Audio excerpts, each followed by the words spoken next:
ชีตีทั้งเทียนซื้อแต่ชีเป๊สามารถเทรดสร้างกำไรต่อเนอะหลักๆเนี่ย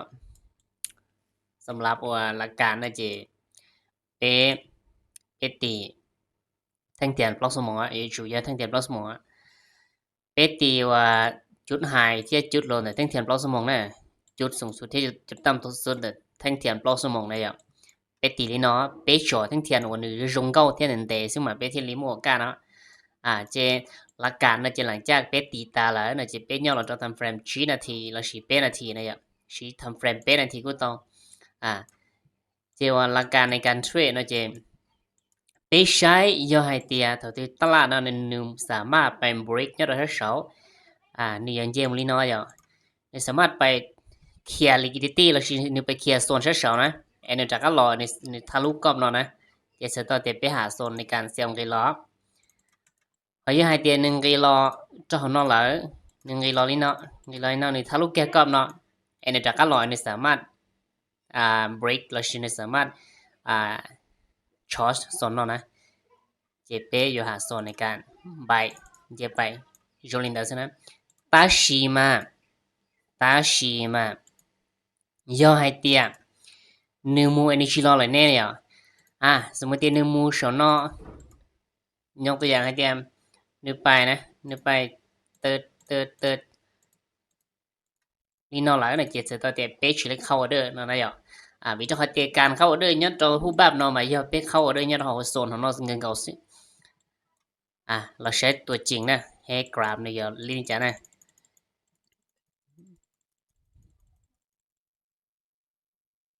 เช่นเนี่ยอย่างเจมุสอนเตือนได้นะเป๊ะต่อกันนี่เคลียร์อีโซนนะอย่าเราชินี่จงอีโซนเขาตีนะกูอย่างเงี้ยเราจะทำเป็นเกิดชินาทีก็กราฟหนึ่งมูจังมันชีนะที่ตั้งเตียนเกิดชินาที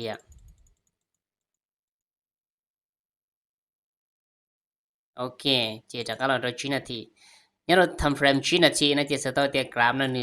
นึกเคลียร์โซนนอกไปนะนึกเคลียร์โซนนอกไปแล้วเราจะเป็นนาทีที่ลิสัจเจนเนี่ยจะเป็นต่อใช้ชีนึกสามารถให้เตียรอนึกสามารถรอ break รอชีชอร์จก็มาต่อยาเตียนนึกสามารถรอว่าชอร์จต่อนะโซนนอกหัวเตียมาเก็ตสตรัคเจอร์ชิมเนี่ยวิธีเขาเตียนเด่นแต่นมานิมบอลเขาต้องกิจเขาเนี่ยยาเตียนนี่ชิลอแล้วนะเจ็ดที่ชิลเข้าเด้อยาเตียนหนึ่งเจตัวนึกสามา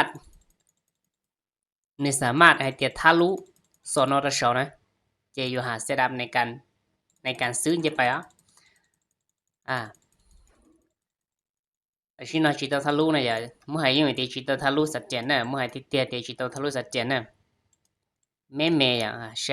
ช้จงมันจะใช้หนึ่งปวดทะลุตัวโอเคจานอนะเจนี่ทะลุแล้วจานอนะเจนี่ทะลุนี่ทะลุนี่สามารถทะลุเจไปเลยในเจการในเจยกเข้าเด้อนะเจ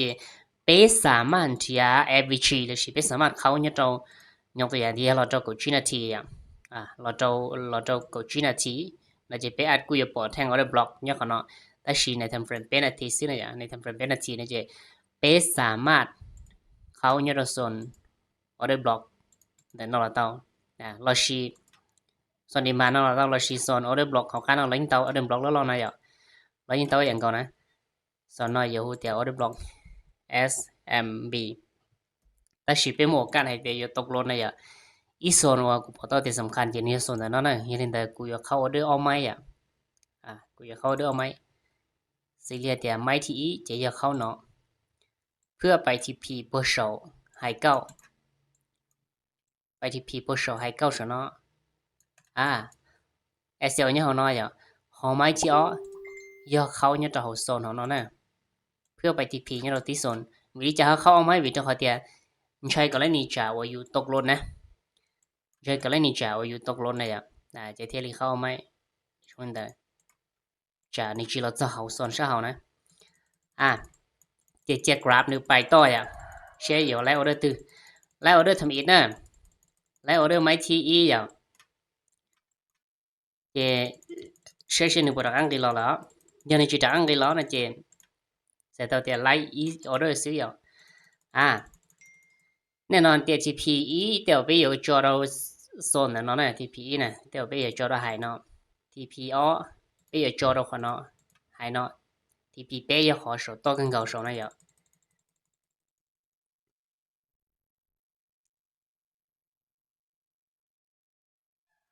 ปัจจุบันแต่ชิ้นในจังเล่นเนี่ยเรากรอบเนาะสินะโอเค TPE สำเร็จแล้วนะ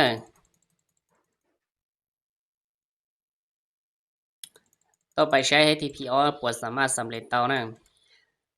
ระดับแต่ขออีตัวเป๊หาอีตัวชี้นะอย่าเสร็จดับเนาะนะ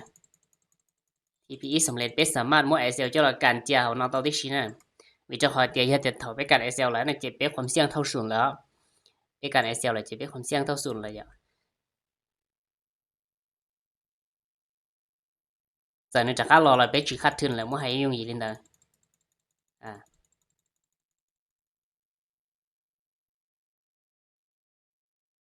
เย่ TPE สำเร็จไปอ่ะพอใช้ TPO ใช้ผมว่าการอยู่สำเร็จเนอะ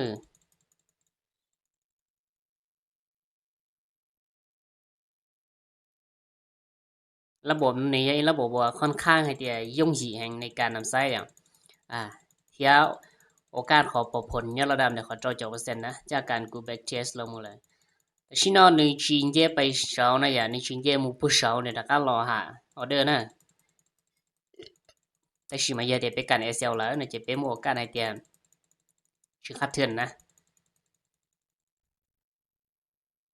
มอมอออดซอนเล็บไตนั่นนะมอดซอนเล็บไต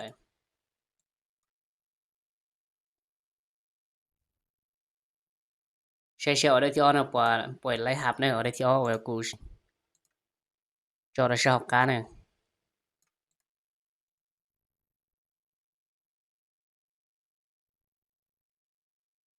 กูจะจอเราจะทำเฟรมเก่าชิ้นนาทีเพื่อก็กลับไปแจ้งมันจีออเดอร์ที่อ้อไล่เท่านั้นออเดอร์ที่อ้อน่ะ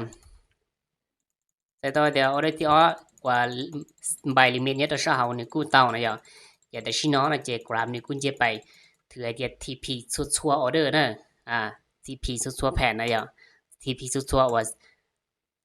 สุดชัวทีพีตั้งเจนอ่ะเจระบบเทรดนะเจนี่ระบบเทรด SMC ว่า XNC SMCX ว่าเทรดสไตล์คล้ายๆอย่างรี CRT เทีย ICT จ้ะนะเนี่ยสามารถเจ้าไปฝึกหรือชีเจ้าไปชีเทรดกุญจึงให้เดียนได้สามารถเข้าใจอย่างแน่นอน